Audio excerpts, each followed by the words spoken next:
कैसे रावण की गलती से वैद्यनाथ धाम में स्थापित हुए भगवान शिव। पुराणों में रावण और भगवान शिव से जुड़ी कई रोचक कथाएं मिलती हैं। इनमें से एक कथा वैद्यनाथ धाम ज्योतिर्लिंग की स्थापना से जुड़ी है।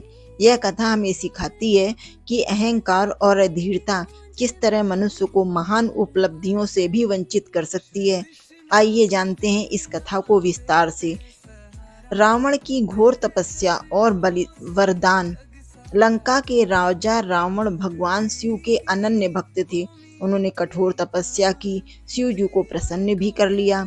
रावण ने भगवान शिव को वरदान स्वरूप उन्हें लंका ले जाने की इच्छा जताई।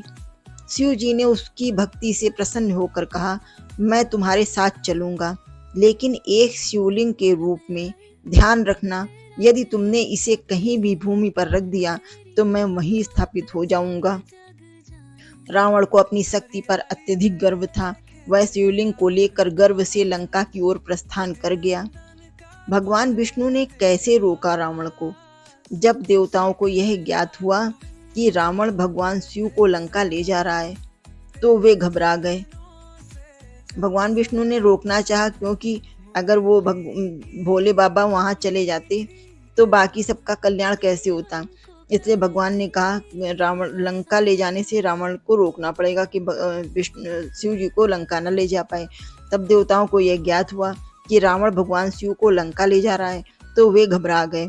वे भगवान विष्णु के पास पहुंचे और इस समस्या का समाधान करने की प्रार्थना की।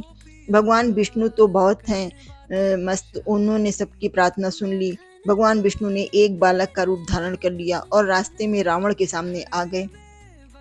उसी समय भगवान विष्णु ने अपनी माया से रावण के पेट में गंगा का जल प्रवाहित कर दिया, जिससे उसे तीव्र मूत्र विसर्जन की आवश्यकता महसूस हुई।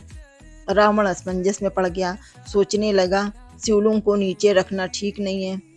उसे शिवलिंग को नीचे नहीं रखना था। तभी उसने उस बालक भगवान विष्णु को बुलाया और कहा, उसने सोचा ये तो बालक है, ये क्या करेगा। तो उसने बालक को बुलाया और कहा, मैं लघु शंका करने जा रहा हूँ, कृपया कुछ समय के लिए शिवलिंग को पकड़े ले रहना। बालक बने विष्णु जी ने कहा, ठीक है, लेकिन यदि यह बहुत भारी हुआ तो मैं इसे नीचे रख दूंगा। रावण मूत्र विसर्जन करने चला गया, लेकिन उसकी स्थिति बिगड़ गई और वह काफी देर तक वहीं रुका रहा। इस बीच बालक बने विष्णु शिव जी ने शिवलिंग को भूमि पर रख दिया। शिवलिंग की स्थापना और रावण का क्रोध। अब तो शिवलिंग स्थापित